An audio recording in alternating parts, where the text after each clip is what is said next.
After 4 quarters of rather, let's say, average defense, what do you think got into your team in the overtime? Well, one thing, the sense of urgency was there. I thought we started out the game, Doug, with the deflections. I thought if I remember correctly, we set a record as far as the number of deflections we had. And, we caused 20 turnovers for 24 points, 21 turnovers, 24 points. And I thought that was a difference in the game, especially beginning of the game and down the stretch. In between, you're right, I thought our defense was very average. And there's a lot of things we can clean up, especially in the one-on-one situations. Again, our helpers got to get there quicker, and we got to do a better job of containing the ball.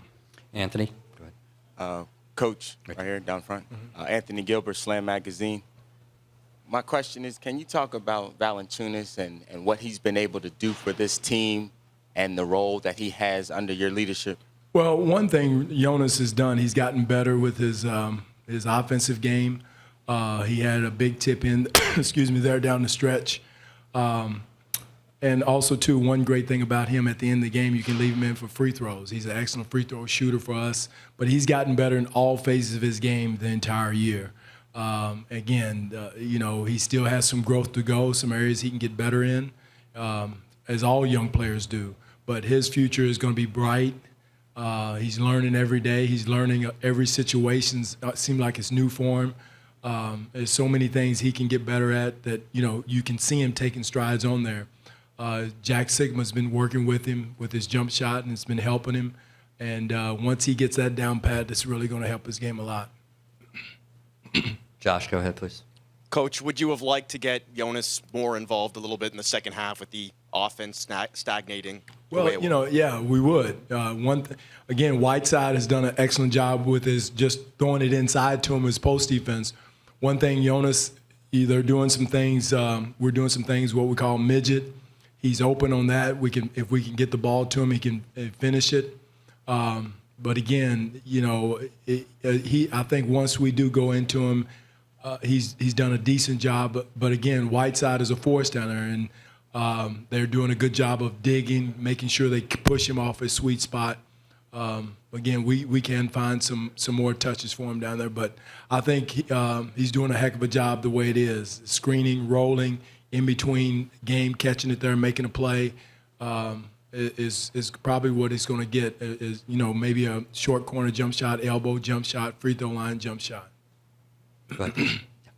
Hey, Coach, what do you think is the problem with the team's defense at the end of the regular time that we left their three-point shooter that wide open opportunities? Well, again, it's a good point. Communication on switches, coming together on switches, talking. We had similar-sized guys in there. That's why we had them in there, communicating, make sure we come together. They did a couple of things of moving and misdirection that got us discombobulated, but, with the same size guys, and that's why you have them there to come together on the switches. We had planned to foul if it got below a certain number. But again, communication is huge when you're playing 5 small guys. Bruce. Dwane, once again, your 2 best players, your 2 leading scorers had just really remarkably inefficient scoring nights. You still managed to pull that out. Is it encouraging, or are you starting to worry with both I'm encouraged. Kyle and DeMar? Bruce, we got to take it. I mean, again, we can harp on the negatives and, beat that drum, beat it to death. But, again, we're finding other ways to win, and that's very encouraging. Again, those guys are going to have to, they're not going anywhere. So we got to continue to go with them, find ways to help them get easier shots and, again, hopefully get their rhythm and, play from there. There's other ways to win a game other than shooting the basketball. And I thought Kyle contributed to that. DeMar contributed. The more concerning thing was our free throws. I mean, we missed 12 free throws, which is probably more concerning than some of the jump shots. And again, you got to give, we've played 2 excellent defensive teams, one in Indiana and this team right here. You got a premier defender, guys that know how to play, and a premier shot blocker, and they're one of the best teams at forcing you to take mid-range shots. And we just got to find a better way to get a rhythm for DeMar and Kyle.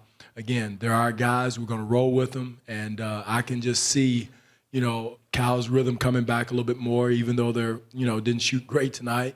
Just see him getting their rhythm a little bit more and his confidence back in his jump shot. Dwane, was the free throw shooting mind-boggling? Yeah, it was. That was as concerning as some of the outside shooting, Steve, was our free throw shooting, because normally we're a decent free throw shooting team. DeMar's 2 for 8. And he's usually one of our best free throw shooters. So hopefully we'll get some free throws in tomorrow before we take off for Miami. Ian on the left. You spoke about Jonas and how you got extra touches from him, but could you just sort of elaborate on how big a role he played in the fourth quarter and in the overtime? Well, just his size and hands. Again, Whiteside is a phenomenal shot blocker and a presence in there, and JV's doing a good job of kind of finding his way when Hassan goes to block a shot, and JV's kind of finding his way behind him. So that's encouraging. His pick and roll defense can be better, but it's been pretty good when Dragic and those guys come in there and cross grain. He's done a decent job of being big and challenging shots in that in-between area, as is Whiteside, what he's doing also. Again, it's hard to say. I have to look at the film and see exactly what happened, but again, we needed everybody. Like Bruce said, our shooting wasn't efficient. We shot, 41%? They shot 49% and still won the game. And again, that's encouraging, the fact that some of our better shooters are not making shots or are struggling shooting the ball and still finding a way to win. Again, there's a lot of different ways to win a game. And fortunately, our guys tonight found a way. Rachel. Dwane, can you speak to over here? Sorry, right side. Dwane, can you speak to what Damari Carroll gave you offensively tonight? And was that something you had planned for, or were you just taking what the defense gave you? He was the savior tonight offensively. 21 points from him. His play was huge. Norm, hasn't got his sea legs as far as his offense is concerned. Again, he's got a great all-pro guy in Dwayne Wade guarding him. So, it's kind of taking him out a little bit, but Damari was huge. Some of the shots he made in transition, him attacking the basket was huge for us. John on the left side. Coach, when you look at these two games, poor shooting aside from your guards, do you feel like the half-court offense there's something we're not getting a lot unlocked? we're not getting a lot of movement, John. That's one of the issues. We're pick and rolls, everyone's standing. We got to get some more movement within ourselves, and it's been hitting us in the third quarter. I thought the pace and tempo was pretty good in the first half, and in the third quarter we became stagnant and played right into Miami's hands. So we got to get the ball moving a little bit more, get a little bit more body movement, ball movement, which also will help our rhythm, or hopefully help our shooting rhythm. Joey on the left side.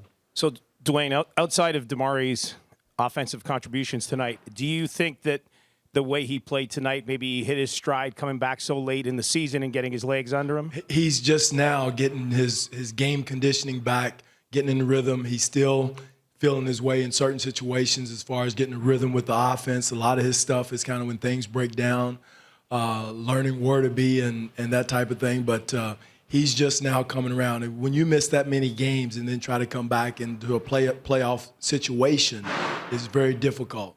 Everybody's level is high, and now you trying to come back after being out conditioning is a tribute to him, because he's worked hard. But again, the only way you're going to get ready for a playoff game is to come in and play, and he's done that. And just now see him getting his confidence in his shot. And he's always been a hustle player and a tough guy, but now his three ball is coming around.